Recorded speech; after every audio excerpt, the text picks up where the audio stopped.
नमस्कार. या निवडीच्या माध्यमातून पुन्हा आपल्या सर्वांचं स्वागत करतो. तर सध्या पवित्र पोर्टलला नोंदणी करण्यासाठीची प्रोसेस सुरू आहे आणि पण नोंदणी करत असताना बऱ्याच जणांना वेगवेगळ्या प्रकारच्या अडचणी येतात. तर आपण लाईव्हच्या माध्यमातून बऱ्याच जणांना किंवा शॉर्टच्या माध्यमातून माहिती सांगत असतो की तुम्ही कोणत्या कशा प्रकारची माहिती फिलअप करायची. त्याच्यामध्ये बरेच जण परत परत तेच प्रश्न विचारतात. त्यासाठी एक विशेष असा व्हिडिओ असेल की ज्याच्यामध्ये तुम्हाला मी 2-3 फक्त प्रश्न तुमचे घेणार आहे आणि ज्या माध्यमातून तुमच्या सगळ्या गोष्टी क्लिअर होतील. पहिली गोष्ट म्हणजे महिलांच्या बाबतीमध्ये एक सारखा प्रश्न विचारला जातो की आमचं डॉक्युमेंट जे आहेत ती समजा आमची वडिलांच्या नावाने डॉक्युमेंट्स असतात. म्हणजे थोडक्यात काय की या ठिकाणी तुमचं 10वीचं जे काही समजा माध्यम असेल किंवा जे काही सगळे तुमचे डॉक्युमेंट असतात, सगळे जे डॉक्युमेंट असतील ते तुमचे वडिलांच्या नावाने आहेत, बरोबर. आणि त्याच्यानंतर तुमचा सीटीटी किंवा समजा टीईटी असेल किंवा समजा तुम्ही टेट परीक्षा दिली तर ही कोणत्या नावाने दिली तर पतीच्या नावाने दिली. मग आम्ही या ठिकाणी कोणत्या नावाने रजिस्ट्रेशन करायचं. लक्षात घ्या, तुमचं जे रजिस्ट्रेशन असणार आहे ते फक्त तुम्ही ज्या नावाने टेट परीक्षा दिली, ज्या नावाने तुम्ही टेट परीक्षा दिली त्याच नावाने तुमचं रजिस्ट्रेशन हे ऑटोमॅटिक होतं. आता त्याच्यानंतर मग खाली बघा सीटीटी आणि टीईटीची माहिती तुम्हाला फिलअप करायची असते. सगळ्यात खाली तुम्ही ज्यावेळेस टीईटी आणि सीटीची माहिती फिलअप करणार त्या ठिकाणी कायम लक्षात ठेवायचं महिलांनी की तुम्ही टीईटी आणि सीटेट ज्या नावाने दिले ते नाव तुम्ही तिथं टाकायचं. आता काय होतं की पतीच्या नावाने जर तुम्ही टेट परीक्षा दिली असेल तर खाली ऑटोमॅटिकली बाय डिफॉल्ट तुमच्या पतीचंच नाव येतं. बरेच जण ते आईचं नाव सेव्ह करतात आणि तुम्हाला तिथे मिसमॅचचा प्रॉब्लेम येत नाही. परंतु लक्षात घ्या की तुम्ही टीईटी आणि सीटेट तर वेगळ्या नावाने दिले, मग बघा नियमाने तुम्हाला तिथं मॅन्युअली तुमच्या वडिलां जे काय तुम्ही नाव टाकलं असेल टीईटी आणि सीटेट ज्या नावाने दिले ते नाव तुम्हाला टाकावंच लागतं. लक्षात घ्या, त्या नावाने टाका. म्हणजे आणि तिथं स्पेशल मेन्शन केलं असतं की तुम्ही टीईटी प्रमाणे काय नाव आहे. मग टीईटी प्रमाणे तुमचं पतीचं नाव असेल का हा एकदा विचार करा आणि मग भरा. कारण बरेच जण सारखं तेच विचारतात, म्हणून मी हे स्पेशल सांगितलं. आणि मग तुम्ही तिथं काय करायचं, टीईटी आणि सीटेट प्रमाणे तुमचं जे काय नाव असेल ते टाकायचं. तुम्हाला जर मिसमॅचचा प्रॉब्लेम आला तर तुम्ही रिक्वेस्ट पाठवायची. रिक्वेस्ट पाठवत असताना पण तुम्हाला तिथं विचारलं जातं की टीईटीच्या सर्टिफिकेट वरती किंवा सीटेटच्या सर्टिफिकेट वरती नाव काय आहे, तुम्ही ते नाव टाकून तुम्हाला रिक्वेस्ट पाठवायची असते. आणि मग तुम्ही मिसमॅचचा प्रॉब्लेम सॉल्व्ह करून आला की तुम्ही टीईटी आणि सीटेट वरती जे नाव आहे तेच नाव टाकायचं आणि माहिती सेव्ह करायची. मग तुमची माहिती सेव्ह होते. कारण तुम्ही मिसमॅचचा प्रॉब्लेम टीईटी सीटेटच्या सर्टिफिकेट जे नाव आहे ते नाव टाकून तिथं तुम्ही सॉल्व्ह केला असतो. आता बऱ्याच जणांच्या सीटेट वरती फक्त नाव असतं, तर तुम्ही मिसमॅचचा प्रॉब्लेम सॉल्व्ह करत असताना पूर्ण नाव टाका तिथं आणि मग मिसमॅचचा प्रॉब्लेम सॉल्व्ह करून आणा. जर नाही आला तर काही अडचण नाही. पूर्ण नाव तुम्ही टाकलं आणि मिसमॅचचा प्रॉब्लेम नाही आला तर आहे तसं सेव्ह करा, तुम्हाला काहीच अडचण येणार नाही. हे झालं बघा तुमचं वडिलांच्या नावाने आणि पतीच्या नावाने तुमचं रजिस्ट्रेशन असेल त्यावेळेस काय करायचं. त्याच्यानंतर अजून एक सारखा प्रश्न विचारला जातो, तो म्हणजे बघा की समजा आमची 14 मेच्या पूर्वी ही कागदपत्र होती किंवा आमचा जो रिझल्ट आहे तो लागला होता 14 मे पूर्वी, परंतु आमचं जे डिग्री सर्टिफिकेट आहे बघा, हे खूप जणांचा प्रश्न आहे. डिग्री सर्टिफिकेट हे आम्हाला 14 मे नंतर मिळाले तर मग आम्ही काय करायचं. तर लक्षात घ्या, तुमचं डिग्री सर्टिफिकेट तुमचं डीएडचं असेल, बीएडचं असेल, तुमचं ग्रॅज्युएशनचं असेल, तुमचा जो निकाल आहे तो 14 मे पूर्वी लागलेला असेल, बरोबर. परंतु डिग्री सर्टिफिकेट तुम्हाला कधीही इश्यू झालेला असेल तर त्याचा काही प्रॉब्लेम येत नाही. तुम्ही ती माहिती आहे तसं डिग्री सर्टिफिकेट वरती जो काही डेट असेल ती टाका, तर तुम्हाला काही अडचण येणार नाही. कारण तुम्ही डिग्री ऑलरेडी आधी पास झालेला आहात, फक्त तुम्हाला सर्टिफिकेट हे उशिरा इश्यू झाले, त्याच्यामुळे त्याचा अर्थ असा होत नाही की तुम्ही डिग्री उशिरा घेतली. लक्षात आलं. त्याच्यामुळे हा प्रॉब्लेम तुमचा इथे सॉल्व्ह झाला. आता याबद्दल जास्त काही विचार करू नका, कारण बरेच जण काय करतात माहिती का, इकडे वेगळी माहिती बघतात तिकडे वेगळी माहिती बघतात आणि मग तुमचं कन्फ्युजन होतं. त्यामुळे कोणावर तरी एका ठिकाणी विश्वास ठेवा. ओके. त्याच्यानंतर सगळ्यात महत्वाचं बघा, बरेच जणांचा असा एक प्रश्न सारखा विचारला जातो की जे समजा माध्यम असेल, आम्ही आमचं बीएचं स्पेशल विषय इंग्रजी आहे तर मग माध्यम कोणतं असेल, बरोबर. वायसीए मधून आम्ही बीए केले किंवा पुणे युनिव्हर्सिटी मधून बीए केले तर एक कायम लक्षात असू द्या की तुमचं फर्स्ट इयर असेल, सेकंड इयर असेल आणि तुमचं शेवटचं वर्ष असेल. आपण शेवटच्या वर्षाला स्पेशल विषय ठरवत असतो, बरोबर ना. तर तिथं आपल्याला म्हणजे पोर्टलवरती आपल्याला मेन करून म्हणजे महत्वाचं तुम्हाला तुमच्या बीएचं तुमच्या डिग्रीचं माध्यम विचारलंय, तुम्हाला विषयाचं माध्यम टाकायचं नसतं. बरेच जण काय करतात माहिती का की बीए ला तुमचा विषय स्पेशल इंग्रजी असेल, वायसीएम तुम्ही मधून केला असेल, कोणताही असेल, वायसीएम केला असेल, पुणे युनिव्हर्सिटी केला असेल, कोणत्याही तुम्ही युनिव्हर्सिटी मधून केला असेल तर बीएचा स्पेशल विषय तुमचा काय इंग्लिश आहे आणि मग याला इंग्रजीला तुम्ही इंग्लिश माध्यम निवडता, तर विषयाचं माध्यम तिथं नाही टाकायचं. तर तिथं तुम्हाला काय टाकायचं आहे लक्षात घ्या, तिथं तुम्हाला जे आपलं ह्याचं माध्यम असतं म्हणजे डिग्रीचं माध्यम आहे ते टाकायचंय बघा. हा फॉर्म तुम्ही फिलअप करताय ना, तर हा फॉर्म बघा फिलअप करताना तुम्हाला इथं डिग्रीचं माध्यम विचारलंय बघा. हे तुमची डिग्री निवडली तुम्ही, सर्टिफिकेट डिग्री BA असेल तुमचं काय असेल ते, बरोबर. आणि त्याच्यानंतर इथं तुम्हाला माध्यम निवडले, माध्यम विचारलंय. माध्यम कोणते, कशाचं माध्यम विचारलंय, तर हे तुमचं BAचं विचारलंय, तुमच्या विषयाचं नाही, लक्षात घ्या. म्हणजे तुमचा स्पेशल विषय इंग्लिश असला म्हणजे तुमचं माध्यम इंग्लिश असेल असं बिलकुल नसतं. मराठी माध्यम असेल तरी त्याच्यामध्ये इंग्लिश विषय असतो, हे समजून घ्या. ठीक आहे, तर लक्षात घ्या. मग तुमचं माध्यम कोणतं आहे बघा. तुम्ही जर वायसीएम मधून केलं असेल, तुम्ही पुणे युनिव्हर्सिटी मधून केलं असेल, कोल्हापूर मधून केलं असेल, कोणत्याही केलं असेल, तर तुमचं माध्यम कोणतं आहे ते बघा. बाकीच्या वर्षांना म्हणजे पहिल्या वर्षाला दुसऱ्या वर्षाला तुमचे विषय इतर विषय होते. समजा बघा पहिल्या वर्षाला तुमचा मराठी असेल, हिंदी असेल किंवा हिस्ट्री जिओग्राफी असेल, त्याच्यासोबत तुमचा इंग्लिश विषय असेल. दुसऱ्या वर्षाला तुम्ही त्यातले काही कमी झाले, दुसऱ्या वर्षाला तुमचा हिस्ट्री असेल, जिओग्राफी असेल आणि इंग्लिश असेल. शेवटच्या वर्षाला तुमचा हिस्ट्री आणि फक्त इंग्लिश असेल. मग तुमचा स्पेशल इंग्लिश जर असेल तर तिथे इंग्लिश माध्यम होत नसतं.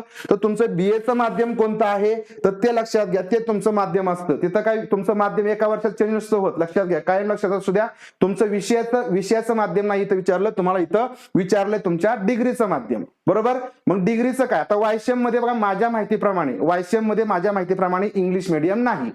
ठीक आहे, माझ्या माहितीप्रमाणे इंग्लिश मीडियम नाही. विश्वासही ठेवू नका माझ्यावरती. तुम्हाला मी आता काही गोष्टी दाखवणार आहेत, तर त्या गोष्टी तुम्ही फक्त आता बघा. ठीक आहे, आणि मग तुम्ही ठरवा की नेमकं काय करायचं ते. ठीक आहे, ही वायसीएमची ही आहे पहा, वायसीएमची वेबसाईट आहे यशवंतराव चव्हाण महाराष्ट्र मुक्त विद्यापीठ. तर वायसीएमच्या मुक्त विद्यापीठाच्या वेबसाईटवरूनच आपण आपली पुस्तकं PDF डाउनलोड करून घेतो आणि अभ्यास करतो. ठीक आहे, तुम्ही सुद्धा ही वेबसाईट बघा. इथं तुम्ही जायचं, याच्यावरती गेल्यानंतर तुम्हाला यशवंतराव चव्हाण महाराष्ट्र मुक्त विद्यापीठ इथं जायचं. या ठिकाणी तुम्हाला ई-बुक्स दिसतील, सगळे जण इथूनच पण डाउनलोड करतात. ठीक आहे, तुम्हाला काय करायचं, डाउनलोड म्हणजे याच्यावरती क्लिक करायचं आणि त्याच्यानंतर बघा या ठिकाणी तुम्हाला humanities and social science, humanities and social science मध्ये तुमचे BAचे विषय असतात. आपल्याला UG म्हणजे अंडर ग्रॅज्युएट निवडायचंय, म्हणजे या ठिकाणी तुमचं BAचं इथं तुमचे विषय येतील. ठीक आहे, लक्षात घ्या. इथं तुम्ही माध्यम बघू शकता. माध्यम फक्त BA साठी माध्यम मराठी आहे, BA साठी माध्यम हिंदी आहे, BA साठी माध्यम तुमचं उर्दू आहे. तुमचा G01 बघा, G01 हा कोड आहे का बघा, तुमच्या सर्टिफिकेटवरती तो कोड असेल. तुम्ही जर BA केला असेल तर G01 कोड आहे का बघायचं. इथं स्पेशल लिहिलंय मराठी माध्यम. आता मराठी माध्यम मध्ये इंग्लिश स्पेशल विषय नसेल का, तर बघा आहे का नाही बघा. आणि मग तुम्ही ठरवायचं, जर आतमध्ये जे विषय तुमचे स्पेशल असतील तर मग त्याचं माध्यम तुम्ही मराठी टाकायचं, इंग्लिश टाकायचं, उर्दू टाकायचं. तर हे आता तुमच्या सदसद विवेकबुद्धीने ठरवा. ठीक आहे, आता बघा हे मी माध्यम इथं या ठिकाणी काय करतो, निवडतो. ठीक आहे, कारण याच्यामधूनच तुम्ही तुमचे विषय काढलेले असतात. ठीक आहे, त्यानंतर बघा इथं FY आहे, SY आणि TY. लक्षात घ्या, तुमचं FY, SY, TY हे BA मराठी मीडियम मध्ये येणार, बरोबर. BA मराठी मीडियम मध्ये येणार. आपण TY चे विषय बघूया. TY च्या विषयामध्ये खाली काही इंग्लिश आहे का, काय वेगळा इंग्लिश मीडियमचा काही वेगळा विषय आहे का ते बघू आपण. तर इथं बघा इकॉनॉमिक्स विषय आहे. नंतर बघा इथं इंग्लिश आहे पहा, इंग्रजी 255, 256, 257, 258, 259, 306. ठीक आहे, नंतर खाली ही हिंदी सुद्धा बघा, म्हणजे मराठी मीडियम मध्ये पण हिंदी आहे, म्हणजे त्याचं काही वेगळं मीडियम होत नाही. लक्षात घ्या, इथं बघा हिंदी 260, 261, 262 आणि खाली मग तुमचं हिस्ट्री बघा 280, 281, 280, 281, 282, 283. आणि तुम्हाला इथं बघायचं असेल ना, हेच विषय आहेत का, हेच तुमची पुस्तकं होती का, 255चा 256 तुमचा जो काही कोड असेल तुमच्या सर्टिफिकेट वरती, मार्कशीट वरती कोड असतो ENG आणि पुढे कोड असतो. ठीक आहे, हा कोड या ठिकाणी तुम्ही बघू शकता. फाईल खूप मोठी आहे म्हणून या ठिकाणी डाउनलोड नाही होणार. ठीक आहे, तर तुम्ही ही बघू शकता की माध्यम इथं कोणते. मग तुम्ही ठरवायचं माध्यम कोणतं टाकायचं. सेकंड इयरला तुम्हाला हिस्ट्री सोबत असेल किंवा तुमचा जिओग्राफी असेल, त्या विषयांचं माध्यम मराठी आणि इंग्लिश तुम्ही शेवटच्या वर्षाला ठेवला म्हणजे त्याचं माध्यम इंग्लिश असं नसतं होत. तुमचं BA ला फक्त एकच माध्यम वायसीएमला, ते म्हणजे मराठी. बाकीचं वेगळं कोणतंही माध्यम याच्यामध्ये तर दिसत नाही. बघा हे FY, SY, TY, SY ला पण तेच आहे, तुम्ही इथं बघू शकता. ठीक आहे, त्याच्यामुळे आणि सगळ्यात महत्वाचं म्हणजे तुम्ही BAचं माध्यम तुम्हाला विचारलं, विषयाचं माध्यम नाही विचारलं. त्यामुळे BAचं माध्यम तुमचं जे आहे ते तुम्ही तिथं टाकायचं. तर हे बघा इंग्लिश आहे, सगळे विषय तुम्हाला इथं दिसतील. हे बघा, आता हे काय मी माझ्या मनाने सांगत नाही, त्यामुळे माझ्यावरही विश्वास ठेवू नका. युनिव्हर्सिटीची वेबसाईट आहे, युनिव्हर्सिटीच्या वेबसाईटवरून तुम्ही विश्वास ठेवू शकता. ठीक आहे, हे माध्यम फक्त मराठी, हिंदी, उर्दू आणि BA mass communication, BA LLB आहे. आता हिंदीमध्ये सुद्धा बघा काय आहे बघा, BA हिंदी. हिंदीमध्ये काय आहेत, हिंदीमध्ये वेगळे विषय येतात का बघा. हिंदी मीडियम, तर हिंदी मीडियम सुद्धा इको आहे, इंग्लिश आहे बघा 255, 256, 257, 258. परंतु तिथं तुम्हाला जी पुस्तकं असतील आतमधली ती तुमची हिस्ट्रीची असतील, जिओग्राफीची असतील, ती हिंदी माध्यमातून म्हणजे हिंदी भाषेत लिहिलेली असतात. ठीक आहे. इंग्रजी विषय इंग्रजीमध्येच असतात, इथं काही वेगळा विषय नसणार. हिंदी माध्यम जरी असलं तरी इंग्रजी विषय तोच असणार, वेगळा काही तर नसतो. परंतु मला सांगायचा मुद्दा असा आहे की YCM ला कुठल्या प्रकारचं इंग्लिश मीडियम नाही, आणि असेल तर मग तुमचं डिग्री सर्टिफिकेट जे असेल त्याच्यावरती उल्लेख असेल. आता MA चं कोणतं माध्यम असेल तर MA चं बघण्यासाठी तुम्ही PG बघा, पोस्ट ग्रॅज्युएशन बघा, आणि याच्यामध्ये बघा NEP प्रोग्राम्स असेल, NEP प्रोग्राम्स, मग याच्यामध्ये तुम्ही बघू शकता MA Urdu, MA Marathi, MA economics, MA Hindi, MA English. MA पाहिजे इंग्लिश आहे का? नाही पा. ठीक आहे. MA हिस्ट्री, MA हिंदी, म्हणजे MA याच्यामधून तुमचे इथं कम्प्लीट असतील.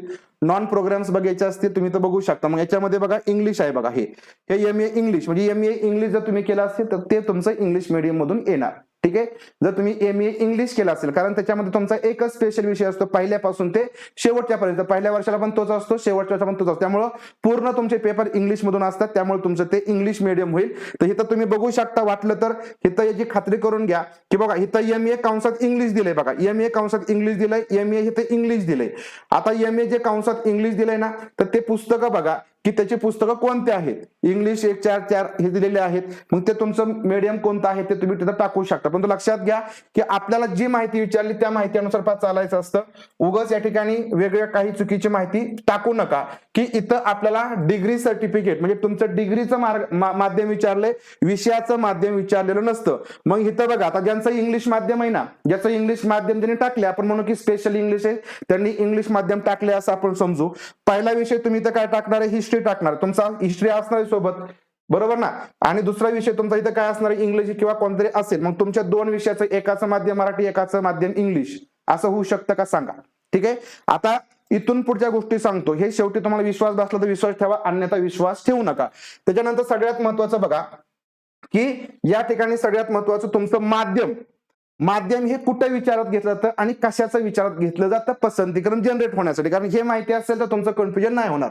बघा, पसंतीक्रम जनरेट होण्यासाठी सगळ्यात महत्वाचं तुमचं D.Ed आणि B.Edचं माध्यम हे विचारात घेतलं जातं. बघा, तुमचं जर D.Edचं माध्यम आणि B.Edचं माध्यम हे तुमचं मराठी असेल, बघा मराठी माध्यम तुमचं जर असेल तर तुम्हाला फक्त आणि फक्त मराठी माध्यमाच्याच शाळा, फक्त मराठी माध्यमाच्या जागा दिसतील. जरी तुम्ही इकडं पदवी किंवा PG ही पूर्णपणे इंग्लिश माध्यमातून केलेलं असेल, बघा समजून घ्या, जर तुमचं D.Ed B.Ed हे मराठी माध्यमातून असेल, तुमचं पदवी किंवा PG हे पूर्णपणे इंग्लिश माध्यमातून तुम्ही केलं असेल, तरी फक्त आणि फक्त तुम्हाला मराठी माध्यमाच्या जागा येतात. आणि तुमचं D.Ed आणि B.Ed हे इंग्रजी माध्यमातून असेल, बघा तुमचं D.Ed आणि B.Ed तुमचं इंग्रजी माध्यमातून असेल आणि तुमचं पदवीची पदवी किंवा तुमचं जे PG आहे ते जरी तुम्ही मराठी माध्यमातून केलं तरीही तुम्हाला इंग्लिशच्या पण जागा येतील, आणि म्हणजे इंग्लिश माध्यमाच्या पण जागा येतील आणि मराठी माध्यमाच्या पण तुम्हाला जागा येतात. लक्षात घ्या, तुमचं D.Ed B.Ed कोणत्या माध्यमातून आहे तर याच्यावरून तुमचे पसंतीक्रम जनरेट होत असतात. त्याच्यामुळं तुमच्या पदवीच्या माध्यमाचा आणि तुमच्या पसंतीक्रम जनरेट होण्याचा काहीही संबंध नसतो. आणि सगळ्यात महत्त्वाचं तुमचे पदवीचे विषय कोणते आहेत त्या विषयावरून तुम्हाला त्या विषयाचे पसंतीक्रम जनरेट होतात. ठीक आहे, हे समजून घ्या. त्याच्यामुळं पदवीच्या विषयाचं माध्यमाचं तुम्ही काय टाकायचं काय नाही करायचं हे बघा, परंतु हिथं मात्र चुकू देऊ नका D.Ed आणि B.Edचं माध्यम.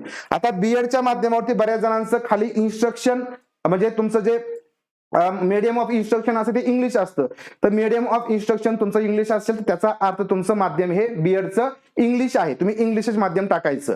ठीक आहे. D.Edचं मग तुमचं तुम्हाला बघायचं की तुम्ही कोणत्या माध्यमातून ऍडमिशन घेतलं होतं तर ते तुमचं D.Edचं माध्यम असेल. तर लक्षात घ्या, पसंतीक्रम हे याच्या अनुसार जनरेट होतील. तुमचा पदवीचा, तुमचा आधी माध्यम बघितलं D.Ed B.Edचं, नंतर तुमचा पदवीचा विषय बघितला जाईल, विषयाचं माध्यम नाही बघितलं जाणार, विषय बघितला जाईल. तुमचा मराठी विषय असेल तर मराठीचे पसंतीक्रम मराठी विषयाचे येतील, इंग्लिश विषय असेल तर इंग्लिश विषयाचे पसंतीक्रम येतील. आता इथून अजून तुम्हाला पुढे एक सांगतो की तुमचा इंग्लिश विषय होता पाठीमागे 22ला ज्यांनी इंग्लिश विषय होता त्या इंग्लिश विषयाच्या उमेदवारांना उर्दूचे पण पसंतीक्रम आलते. मग त्यांना काय दिले बरं उर्दूचं माध्यम नसताना? तर इंग्लिश विषय हा इंग्रजीतून शिकवला जातो, म्हणजे त्याचं काय माध्यम तुमचं इंग्लिश नसतं आणि त्याचा आणि त्या शाळेच्या किंवा माध्यमाचा काही संबंध नसतो. तुमचं D.Ed B.Ed कोणत्या माध्यमातून आहे त्याचा संबंध असतो. आणि मग लक्षात घ्या, YCMचा बऱ्याच जणांचा हे कन्फ्युजन आहे, बरेच जण काहीतरी चुकीचे या ठिकाणी मेसेज फॉरवर्ड करतात. त्याच्यामुळे लक्षात घ्या, वेबसाईटला जा, खात्री करा आणि मग तुम्ही तुमचं माध्यम ठरवा. माझ्यावरती अजिबात विश्वास ठेवू नका, बरोबर. कारण लक्षात घ्यायचं की जनाचं काय आपण किती ऐकतो आणि मनाचा काय गोष्टी करतो त्याच्या बऱ्याच गोष्टी डिपेंड असतात. त्यामुळे तुमचं तुम्हाला माध्यम माहिती काय आहे ते मी वायसीएमची वेबसाईट पण दाखवली, त्याच्यावरती इंग्लिश माध्यम कुठेही मला बघायला मिळालं नाही, तुमचं MA इंग्लिश सोडलं तर. ठीक आहे, बाकी शेवटी तुम्ही सुज्ञ आहात त्यानुसार हे करा. आणि पसंतीक्रम कसे जनरेट होतात हे तुम्हाला मी सांगितलं. आणि लक्षात घ्या याबद्दलचा अनुभव काय मी आता सांगत नाही, ह्या गोष्टी 2017 पासून आहे आम्ही या क्षेत्रामध्ये, त्यामुळे अगदी सगळ्या गोष्टी बारकाईने अगदी पाठ झाल्यासारख्या असतात. परंतु तरी सुद्धा GRचा आधार घेतल्याशिवाय मी कोणतीही माहिती देत नाही, कारण जरी ते असलं तरी पण GRचा आधार घ्यायचा असतो, कागदाचा आधार घ्यायचा असतो, मग माहिती सांगायची असते, हे लक्षात घ्या. त्याच्यामुळे पसंतीक्रम कसे जनरेट होतात हे तुम्हाला समजलं असेल. सगळ्यात महत्वाचं तुमचे पतीचं किंवा वडिलांचं नाव कागदपत्रामध्ये काय तफावत असेल तर त्याचं जे काय आहे ते टाकून द्यायचं. तुम्हाला नंतर ज्यावेळेस तुमचं डॉक्युमेंट व्हेरिफिकेशन होईल त्यावेळेस तुमच्याकडे मॅरेज सर्टिफिकेट किंवा गॅजेट लागतं, ते तुमच्याकडे असेल तर तुम्हाला काही प्रॉब्लेम येत नाही. कारण महिलांच्या बाबतीमध्ये सगळ्यांचेच प्रॉब्लेम असतात, म्हणजे नावामध्ये बदल असतो, त्यामुळे त्यासाठी पण गॅजेट सर्टिफिकेट तुमच्याकडे असायचं. कधी ज्यावेळेस तुमचं सिलेक्शन होईल त्यावेळेस, आता तुमच्याकडे नसेल तरीही चालेल.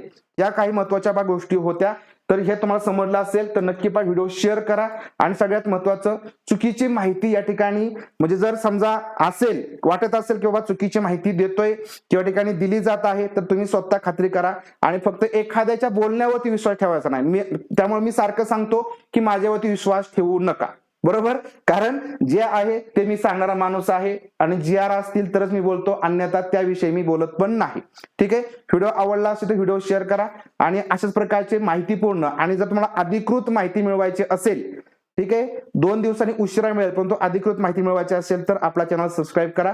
भेटूया आपण पुढील व्हिडिओमधून, तोपर्यंत सर्वांना धन्यवाद.